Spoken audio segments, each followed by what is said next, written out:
तो एक बार फिर से आप सभी को मैजिक क्लास की तरफ से हार्दिक अभिनंदन एवं स्वागत है ना। उम्मीद करते हैं कि दो चार वाले रैखिक समीकरण आप सभी बच्चों को समझ में आया होगा। अब बारी है द्विघात समीकरण का, है ना। देखिए, द्विघात समीकरण शुरू करने से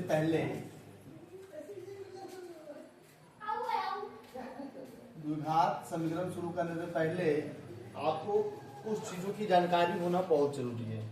देखिए, द्विघात समीकरण और द्विघात बहुपद में बहुत अंतर नहीं है। बहुपद, द्विघात बहुपद नहीं, बहुपद। द्विघात समीकरण और द्विघात बहुपद में द्विघात समीकरण और बहुपद में बहुत अंतर नहीं है। देखिए, जैसे हम लोगों ने पढ़ा था कि बहुपद में जैसे रैखिक बहुपद, ठीक है, रैखिक बहुपद, इसका व्यापक रूप ax प्लस b। द्विघात बहुपद, द्विघात बहुपद, इसका व्यापक रूप ax square plus bx plus c, जहां पे a b c क्या होता है, वास्तविक संख्या होती है ना। a b c क्या होती है, वास्तविक संख्या होती है। और एक कंडीशन यह होता है कि जहां पे a is not equal to zero, a is not equal to zero. अगर a का मान जीरो हो जाएगा, अगर a का मान जीरो हो जाएगा तो हमारा यह पूरा वैल्यू जीरो हो जाएगा। तो यह तो द्विघात बहुपद बचा नहीं, फिर हो जाएगा रैखिक बहुपद। तो यह हमारा कंडीशन होता था। तो जिस तरीके से द्विघात बहुपद, उसके बाद होता था त्रिघात बहुपद। कौन सा बहुपद, त्रिघात बहुपद। तो ax cube plus bx square plus cx plus d, जहां a is not equal to zero, a is not equal to zero. द्विघात बहुपद हो या त्रिघात बहुपद हो या फिर चतुर्थघात बहुपद हो, कोई भी बहुपद हो, उसमें a का मान जीरो नहीं होना चाहिए। लेकिन जब हम द्विघात समीकरण की बात करते हैं तो बहुपद को हम px मानते थे। क्या मानते थे, px बराबर ax square plus bx plus इस तरीका से मानते थे, है ना। अब देखिए, द्विघात जब समीकरण की बात करते हैं, द्विघात समीकरण, तो द्विघात समीकरण में और द्विघात बहुपद में ज्यादा अंतर नहीं है। क्यों ज्यादा अंतर नहीं है, द्विघात समीकरण बराबर भी होता है ax square bx plus c, जहां a b c कौन संख्या है, वास्तविक संख्या होती है। कौन संख्या होती है, वास्तविक संख्या होती है। और a is not equal to zero, a is not equal to zero,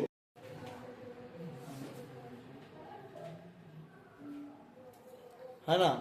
तो a is not equal to zero.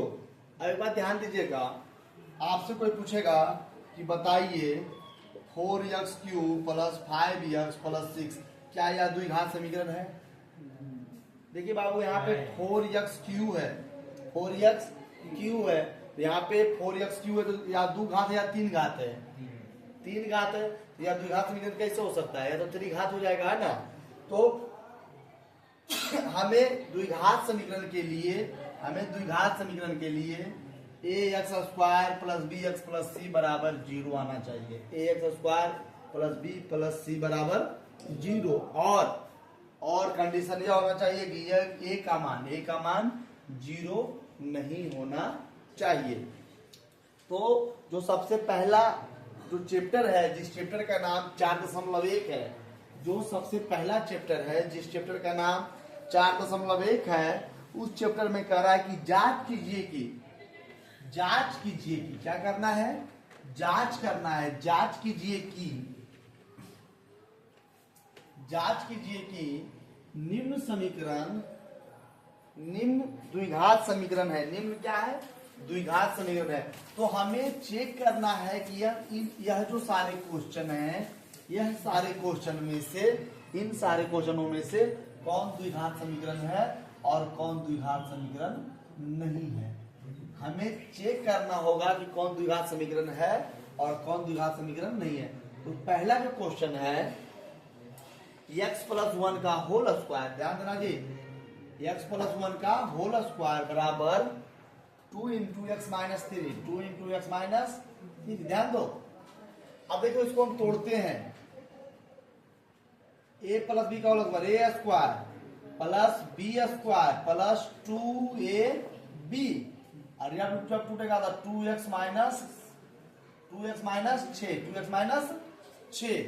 अब देखो बाबू X square plus 1 plus 2x और बराबर 2x माइनस 6। 2x से 2x खत्म, एक्स स्क्वायर प्लस 1 बराबर माइनस 6, एक्स स्क्वायर प्लस 1 और इधर आएगा तो प्लस 6 बराबर 0, एक्स स्क्वायर प्लस 7 बराबर 0। अब देखिए यह जो हमारा आया वह A X square plus B X plus C बराबर 0 के रूप का नहीं है, अतः यह द्विघात समीकरण नहीं है, समझ में आया? उतारिए जल्दी, उतारिए।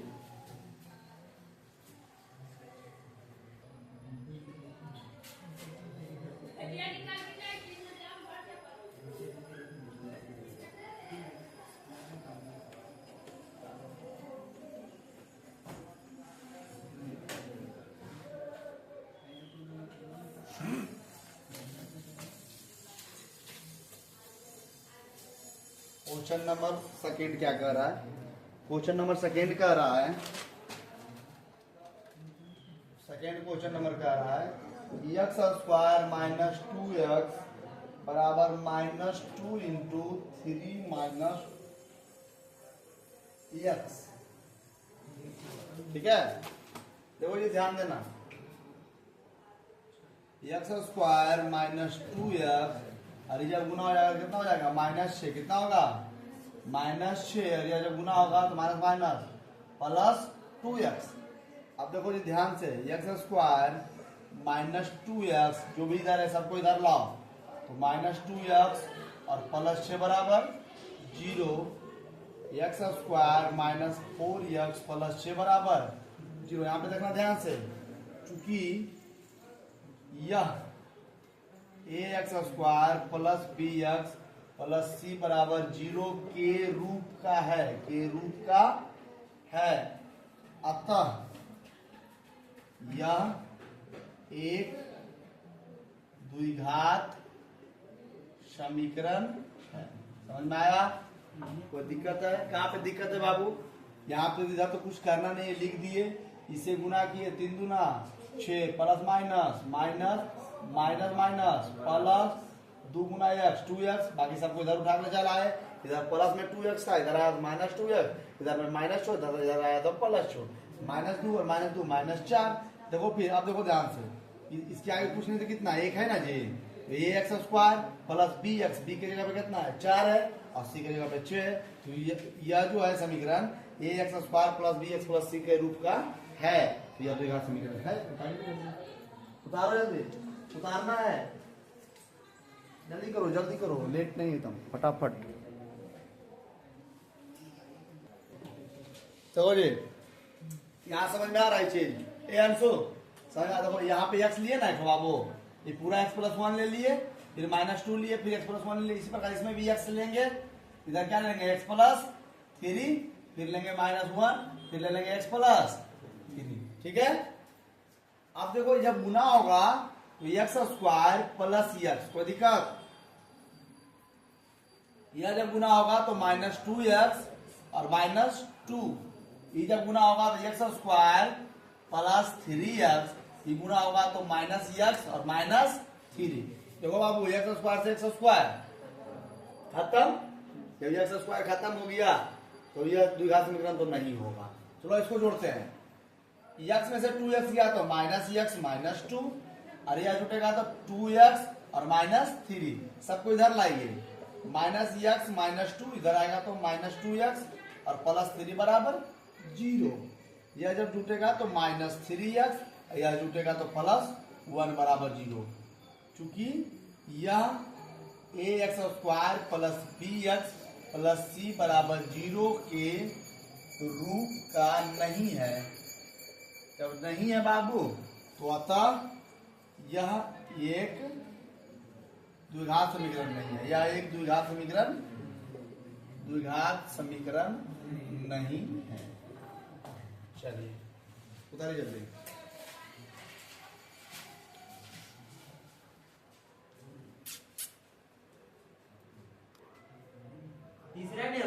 हाँ ये तीसरा था। पाला तो चलो नहीं कर लो हमको पाला।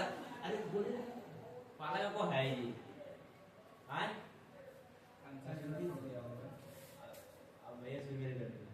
पहला तो है ये था, दूसरा दूसरा नहीं था।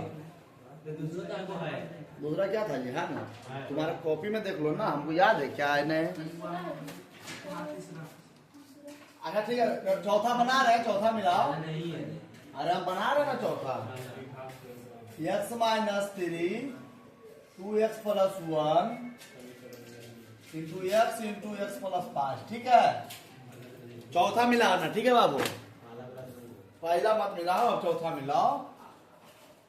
देखो यह एक्स ले लिए 2x प्लस 1 माइनस 3 ले लिए 2x प्लस 1, इधर हो जाएगा एक्स स्क्वायर प्लस 5x। कोई दिक्कत नहीं। ये हो जाएगा 2x square plus x minus 6x minus 3 और एक्स स्क्वायर प्लस 5x। देखो बाबू, ये हो जाएगा 2x स्क्वायर, ये टूटेगा तो माइनस 5x और minus 3 x square plus 5x, ठीक है। सबको इधर लाओ। 2x square minus 5x minus 3 इधर लाएंगे, minus x square minus 5x बराबर 0। ये जब घटेगा तो एक्स स्क्वायर, जब दोनों जुटेगा तो माइनस 10x और माइनस 3 बराबर 0। चूंकि यह जो है ax square plus bx plus c बराबर 0 के रूप का है, रूप का है, मतलब यह द्विघात समीकरण है जी। हाँ दे रहा आंसर, हाँ आंसर दे रहा, हाँ चौथा के हाँ उड़ा ले जल्दी।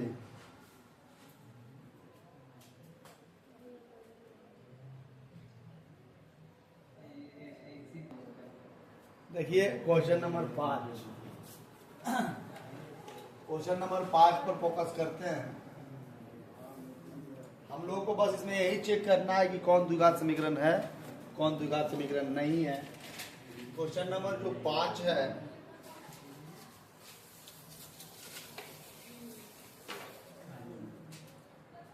क्वेश्चन नंबर अगर 5 की हम लोग बात करते हैं, क्वेश्चन नंबर 5 क्या कर रहा है, 2x minus 1 into x minus 3 बराबर x plus 5 into x minus 1, ठीक है।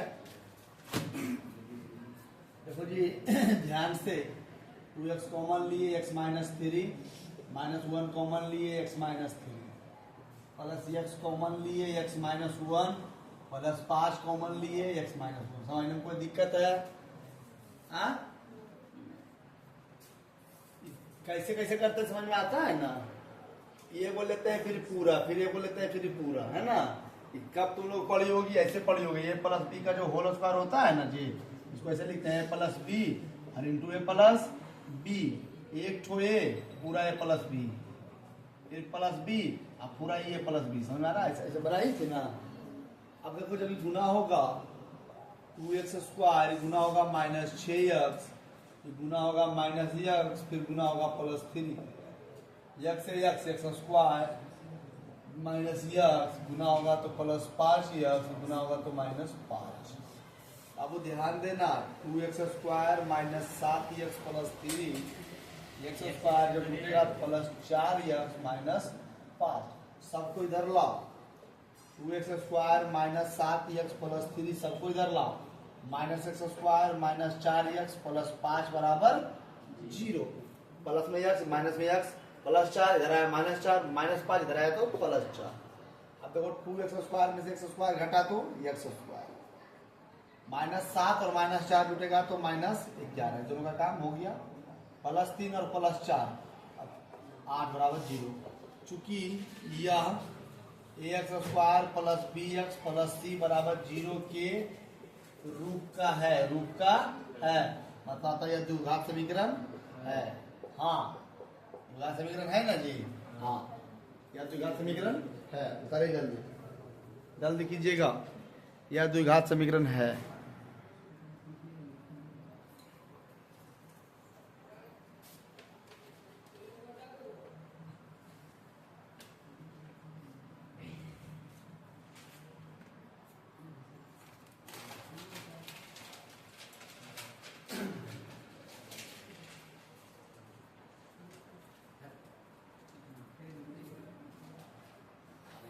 Question number 6,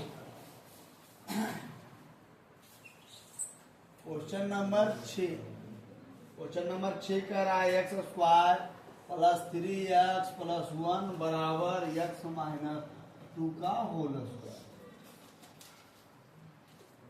x square plus 3x plus 1 बराबर एक्स स्क्वायर मतलब एक्स का होल स्क्वायर माइनस 2ab और प्लस b का होल स्क्वायर। ध्यान देना जी,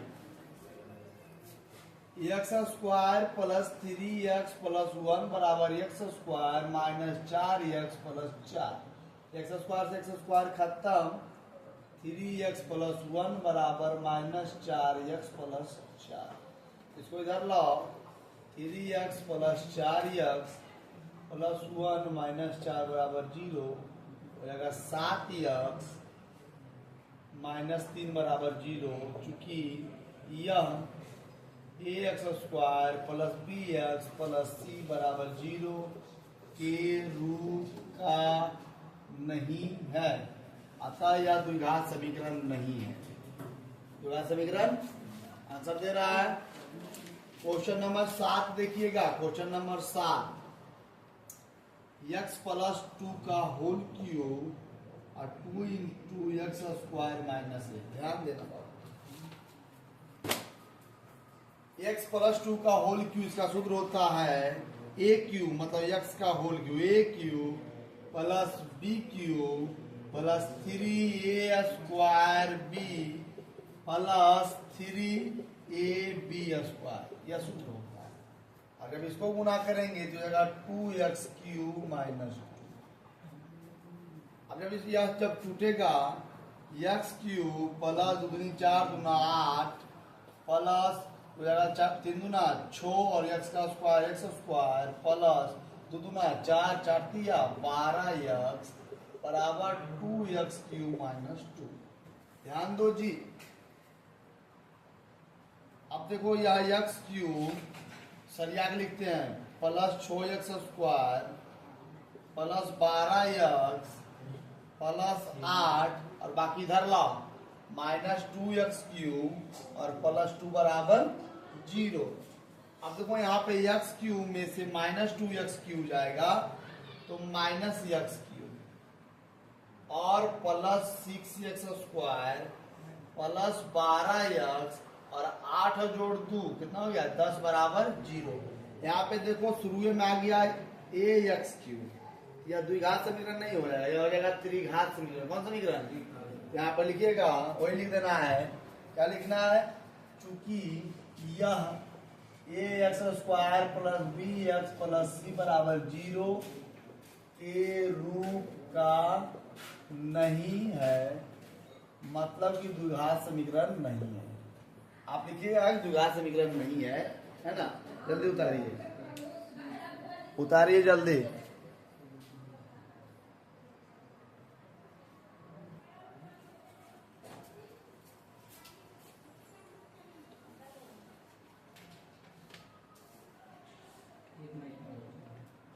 क्वेश्चन नंबर 8 है ना, और इस क्वेश्चन का अंतिम क्वेश्चन है। क्वेश्चन नंबर 8 कह रहा है, ध्यान दीजिएगा थोड़ा, x cube minus 4x square minus X plus 1 बराबर एक्स माइनस 2 का होल क्यूब है ना। यह क्वेश्चन नंबर अंतिम क्वेश्चन है, क्वेश्चन नंबर 1 का अंतिम क्वेश्चन है ना। देखिए अभी हमने बताया आपको कि a प्लस बी का whole cube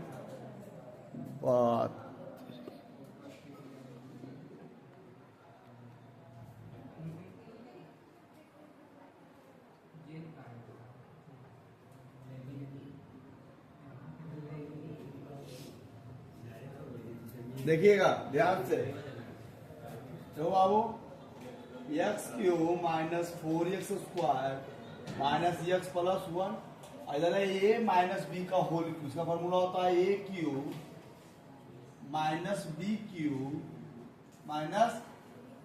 minus 3 A square B plus 3 A B square, यह फॉर्मूला होता है। अब देखिए X cube minus 4x square minus X plus 1, अरे ये एक्स क्यूब का एक्स क्यूब, 2 का क्यूब 8 हो जाएगा, 3 दूना 6 और एक्स का क्यूब एक्स का स्क्वायर एक्स स्क्वायर, 2 दूना 4 4 तिया 12 एक्स। देखो एक्स क्यूब से एक्स क्यूब खत्म, minus 4x square minus X plus 1, और बाकी जो इधर बचा हुआ सबको इधर लाओ। तो यहाँ पे देखो माइनस में प्लस इधर आएगा तो प्लस में, इधर माइनस में इधर आएगा तो प्लस में, और इधर प्लस में इधर आएगा तो माइनस में बराबर 0। अब देखो ध्यान से बाबू, -4 प्लस 6 रूट क्या हो जाएगा 2x स्क्वायर प्लस में हो जाएगा। कहाँ पे दिक्कत हुआ बोलो, अरे बोलो ना। अब देखो यहाँ पे -x और -12x रूट क्या जाएगा -13x, और 8 और 1 9 बराबर 0, चूंकि ax square plus bx plus c बराबर 0 के रूप का है, मतलब यह द्विघात समीकरण है। द्विघात समीकरण दे रहा आंसर दे रहा है। आपका क्वेश्चन नंबर 1 समाप्त हो गया। क्वेश्चन नंबर 1 क्या हो गया, समाप्त हो गया।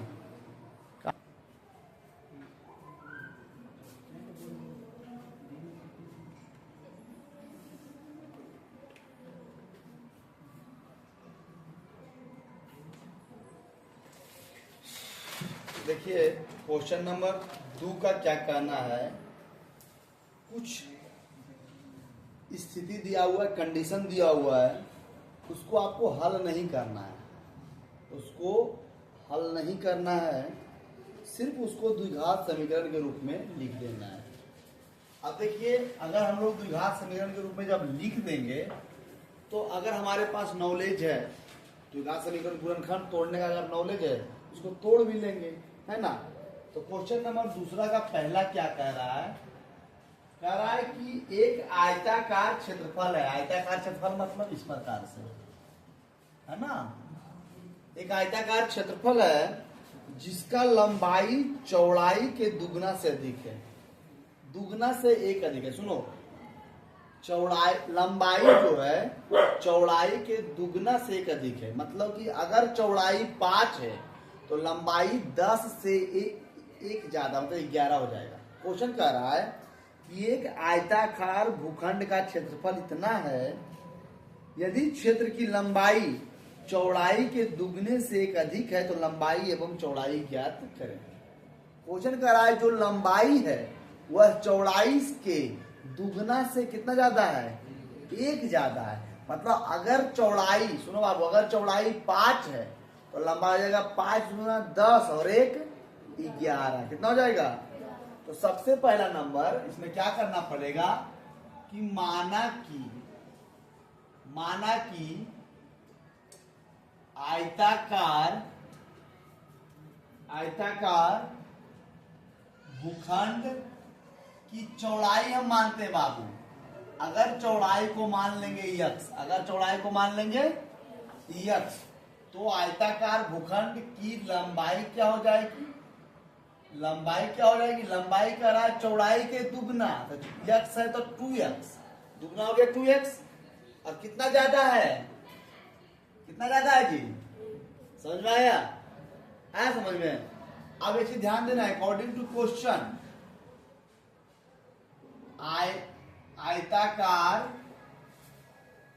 भूखंड का क्षेत्रफल दिया हुआ है, कितना दिया हुआ बाबू, 528 metre square, 528 metre square, 528 metre square. अब 528 मीटर स्क्वायर दिया हुआ है, तो आयत का क्षेत्रफल क्या होता है, लंबाई और गुने चौड़ाई, लंबाई गुने बराबर 528 मीटर स्क्वायर। लंबाई कितना है बाबू, 2x प्लस 1, और गुने चौड़ाई कितना है x बराबर 528 मीटर स्क्वायर। अभी देखो गुना करो, 2x में x का गुना करेंगे कितना हो जाएगा 2x स्क्वायर और x में 1 का गुना करेंगे तो x बराबर 528 मीटर स्क्वायर, वो हटा दीजिए भी।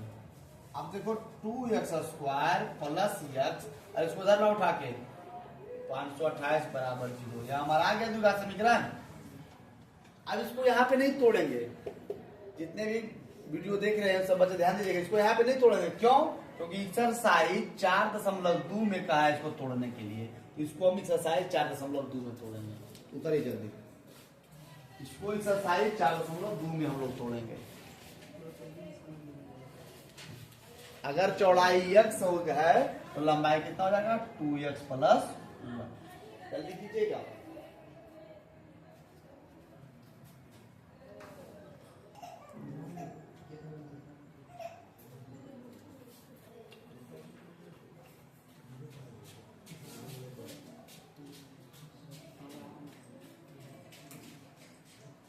देखिए नेक्स्ट क्वेश्चन कह रहा है, दो कर्मागत धन पूर्णांकों का गुणनफल 306 है। दो कर्मागत धन पूर्णांक, कर्मागत का मतलब होता है लगातार, लगातार का मतलब 1 2 3 4 5। देखिए द्विघात समीकरण में इसमें देखिए पूछेगा दो कर्मागत सम विषम, तो सम विषम में चलता है x plus 1 x plus 3 x plus 5 या x प्लस 2 x प्लस 4 इस प्रकार से। लेकिन जब क्वेश्चन कह दे दो कर्मागत धन पूर्णांक, दो कर्मागत, कर्मागत का मतलब होता है लगातार श्रेणी से, तो सबसे पहला नंबर कि माना कि पहला धन पूर्णांक, देखो बाबू पहला धन पूर्णांक हमारा x हो जाएगा, तो दूसरा जो होगा तो हो जाएगा x प्लस 1। प्लस 1 इसलिए किए कि अगर हम कर्मागत में तो लगातार, 1 के बाद क्या आता है 2, 8 के बाद क्या आता है 9, 10 के बाद क्या आता है 11। तो अगर हमारा पहला वैल्यू 10 आया तो उसके अगला वैल्यू क्या आना चाहिए 11। एक जोड़ेंगे तब नहीं 11 आएगा। तो दो कर्मागत धन पूर्णांक, यहाँ पे कर्मागत बोल दिया तो मतलब लगातार, दो कर्मागत धन पूर्णांकों का गुणनफल 306 है। अकॉर्डिंग टू क्वेश्चन, पहला देखो जी, पहला धन पूर्णांक और गुने दूसरा धन पूर्णांक का गुणनफल कितना है 306। तो पहला धन पूर्णांक हमारा कितना है x और दूसरा कितना है x प्लस 1 बराबर 306। आप लोग लिखते रहिए, है ना। तो गुना हो जाएगा कितना हो जाएगा x स्क्वायर, गुना कितना हो जाएगा x बराबर 306।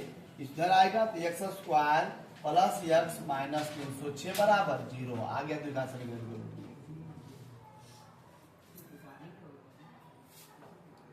क्वेश्चन नंबर तीसरा।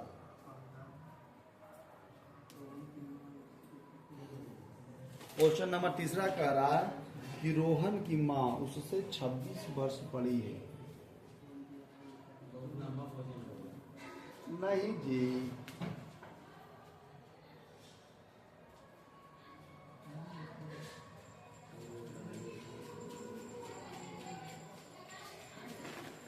बहुत इजी क्वेश्चन है।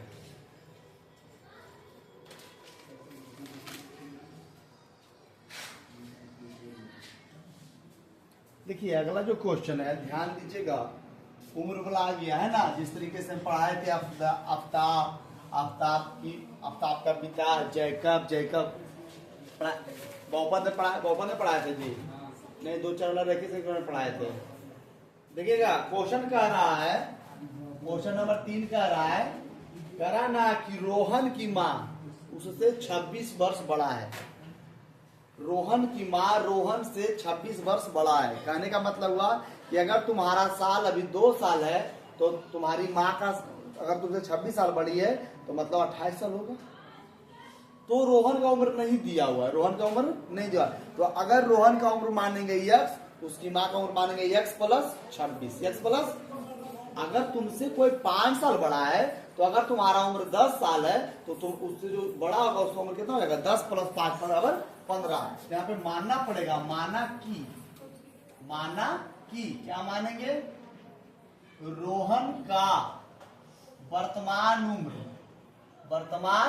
उम्र बराबर x वर्ष, अब रोहन से उसकी माँ 26 वर्ष बड़ी है। कितनी वर्ष बड़ी है? तो यहाँ पे लिखना पड़ेगा कि रोहन के माँ का वर्तमान उम्र मतलब यक्स प्लस 26 वर्ष। कोई दिक्कत नहीं। अब इसमें क्वेश्चन और कह दिया है कि उनकी आयु का गुणनफल अब से 3 वर्ष बाद। सुनो, पश्चात का मतलब होता है बाद, ध्यान देना। पश्चात, पश्चात का मतलब होता है बाद, बाद मतलब होता है प्लस। अब पूर्व, पूर्व का मतलब होता है पहले, पहले का मतलब होता है माइनस। तो कह रहा ना कि अब से 3 वर्ष बाद, तो कहने का मतलब हुआ कि अगर रोहन अभी 10 साल का है तो उसकी मम्मी कई साल के होंगे? 36 साल का, है ना। अगर 3 वर्ष बाद तो कितना उम्र हो जाएगा इसका? 13। इसकी मम्मी का उम्र कितना हो जाएगा? 39। 3 इसमें भी तो जुटेगा। अरे 3 साल अगर रोहन बढ़ा, उसकी मम्मी नहीं बढ़े, वो भी तो बढ़े। तो क्वेश्चन कह रहा है 3 वर्ष बाद, 3 वर्ष, तो 3 वर्ष बाद मतलब रोहन का उम्र, रोहन का उम्र कितना हो जाएगा जी?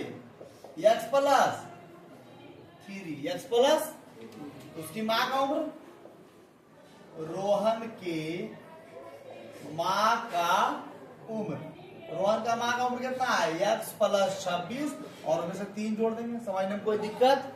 कितना हो जाएगा? X plus 29, x plus. अब क्वेश्चन कह रहा है कि 3 वर्ष बाद उनकी आयु का गुणनफल 360 हो जाएगा। अकॉर्डिंग टू क्वेश्चन, आयु का गुणनफल, आयु का गुणनफल कितना हो जाएगा? 360। तो आयु का गुणनफल 360 कब हो जाएगा? पहला स्थिति में कि 3 वर्ष बाद? 3 वर्ष बाद। तो 3 वर्ष बाद रोहन का उम्र कितना है? एक्स प्लस 3 और उसके मम्मी की उम्र कितना है? एक्स प्लस 29 बराबर 360। देखो जी ध्यान से, यहाँ पे 100 एक्स लेंगे, एक्स प्लस 29 लेंगे प्लस 3 एक्स प्लस 29 बराबर 360 गुना हो जाएगा x square plus 29 x plus 3 x कितना हो जाएगा? 29 87 बराबर 360। X square plus 32 x plus 87 और माइनस 360 बराबर 0। उतार लीजिए आप लोग। एक्स स्क्वायर प्लस 32 एक्स, इसको घटाओ जी, 360 में से 87 जाएगा, 13 यहाँ पे बचेगा माइनस 273 बराबर 0। या ये कंडीशन दिखा समझिएगा। क्या बोले?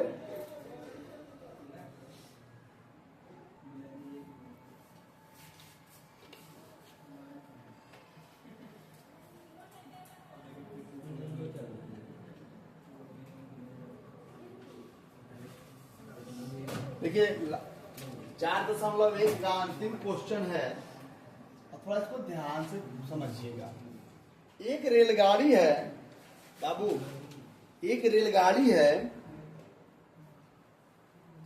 जो 480 किलोमीटर तय करती है एक स्पीड से, एक स्पीड से। अब जितना स्पीड से दूरी तय की, मान लो कि यक्स के स्पीड से दूरी तय की, मान लो यक्स के स्पीड से दूरी तय की, मान लो 5 घंटा में, कई घंटा में? तो टोटल दूरी कितना है? 480।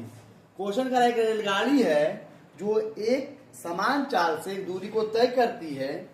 यदि उसका चाल 8 किलोमीटर प्रति घंटा कम हो जाए, जितना स्पीड से वह चल रही थी उससे वह 8 की स्पीड कम कर दे, तो उसी दूरी को तय करने में 3 घंटा अधिक समय लेती है। अगर वो एक्स के चाल से चल रही थी तो मान लो कि वो 5 घंटा में दूरी तय कर रही है। अब उसका चाल एक्स है और अपना चाल में से 8 कम कर दी, तो जो समय वो 5 घंटा में तय कर रही थी उसको कई घंटा में तय करेगी?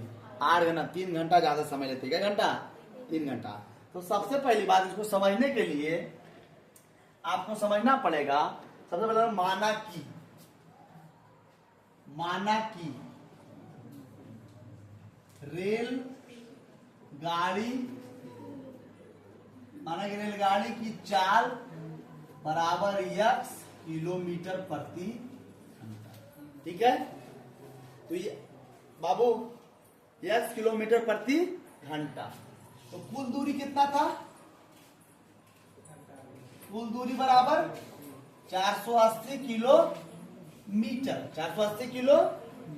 तो यहां पे लिखेंगे कि कुल दूरी तय करने में लगा समय, समय बराबर क्या होता है जी? दूरी बटा चाल, दूरी बटा, तो हमारा दूरी कितना है? 480 और चाल कितना है?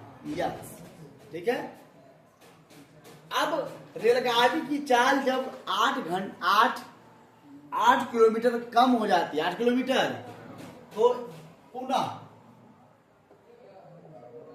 रेलगाड़ी की चाल बराबर यक्स माइनस 8 किलोमीटर कम गया, दूरी तो उतना है ना जी। कुल दूरी, दूरी कितना है बाबू? 480 किलोमीटर। तो समय कितना लगेगा इसमें?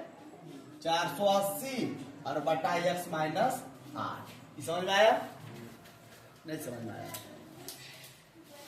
एक रेलगाड़ी है जिसका चाल यक्स है, कुल दूरी कितना है? 480। तो रेलगाड़ी है, रेलगाड़ी की चाल यक्स है, कुल दूरी है 480। तो समय कितना लगेगा? दूरी बटा चाल, दूरी है 480 और चाल कितना हो गया? यक्स। अगर चाल 8 किलोमीटर कम हो जाता है, अगर चाल 8 किलोमीटर कम हो जाता है, तो पहले चाल कितना था? यक्स, उसी में से ना 8 घटेगा जी। दूरी तो सेम है, तो समय कितना लगेगा? 480 और चाल कितना है? X minus. देखिए, अगर आपको समझ में नहीं आ रहा है तो ज्यादा देर हो गया, तो इसको हम कल फिर आपको पर्सनली भी समझाएंगे। ठीक है। कहने का मतलब है, जो ऑनलाइन के माध्यम से पढ़ रहे हो भी समझिएगा कि हमारा चाल यक्स है, दूरी इतना है, तो समय कितना हो जाएगा? दूरी बटा 4 मतलब 480 बटा यक्स। अगर रेलगाड़ी की चाल 8 कम हो रहा है, मतलब यक्स माइनस 8, दूरी तो वही है बाबू, तो समय कितना लगेगा? 480 और चाल कम आ, यक्स माइनस 8। अब क्वेश्चन कह रहा है, क्वेश्चन कह रहा है कि अगर रेलगाड़ी की चाल 8 किलोमीटर कमती है, रेलगाड़ी की चाल 8 किलोमीटर कमती है, तो वही दूरी 480 बटा जो यक्स है, उसी को तय करने में 3 घंटा अधिक समय लेता है। यहां समझिएगा, अगर रेलगाड़ी की चाल कमी, रेलगाड़ी की चाल देखो यहाँ पे कमा, ठीक है, तो रेलगाड़ी जब चाल कमा, तो जो दूरी, जो समय यहाँ पे लगा था, उसी समय को तय करने में 3 घंटा अधिक लगता है। क्या घंटा अधिक लगता है? 3 घंटा अधिक लगता है। हाँ ठीक है। अब देखिए, इसको उठा के इधर लाइए, 480 बटा यक्स माइनस 8 और माइनस 480 और बटा यक्स बराबर 3।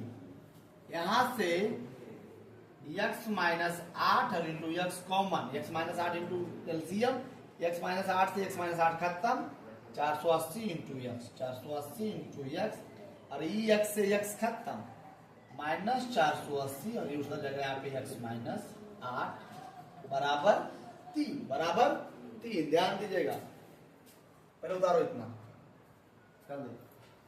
हमको लग रहा है कि नहीं समझे, तो इसको हम कल फिर से समझाएंगे। पहले इसको उतारिए आप, इसको उतारिए आप।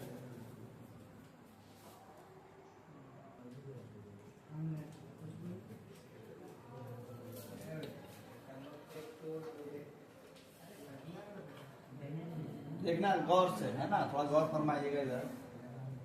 अब देखो, नीचे में गुना करते हैं, नीचे में क्या करते हैं? गुना, और ऊपर भी देखो गुना करते हैं बाबू। ये 480 एक्स लिखा जाएगा, 480 एक्स, अरे जब गुना होगा आपस में तो माइनस 480 एक्स और माइनस माइनस प्लस 480 में से 8 को गुना कीजिएगा तो 0 8 8 64, 0 8 8 64 के चार हाथ में बचा 6 8 32 और 6 38, 3840, और बटा, या जब गुना होगा तो यक्स स्क्वायर और माइनस 8 एक्स बराबर 3/1, 3/1।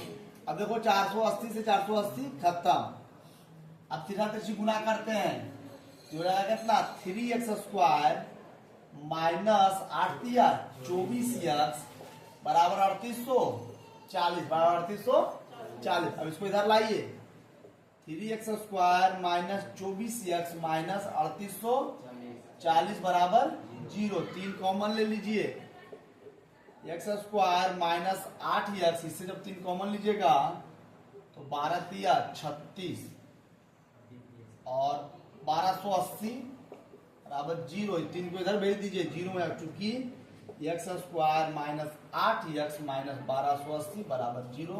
यही हमारा आ गया द्विघात समीकरण। बाबू एक्सरसाइज 4.1 यहाँ पे क्या हो गया, समाप्त हो गया। एक शॉर्ट में सारा, है ना। ठीक है, उम्मीद करते हैं कि 4.1 आप लोगों को समझ में आया होगा। अगर यह क्वेश्चन आप लोग को समझ में नहीं आया, सुन लीजिए, अगर यह क्वेश्चन आप लोग को समझ में नहीं आया तो कल जब हम 4.2 में जब इसको उसमें दिया है 5 क्वेश्चन को डन करने के लिए, तब उसमें हम फिर से समझाएंगे। धन्यवाद।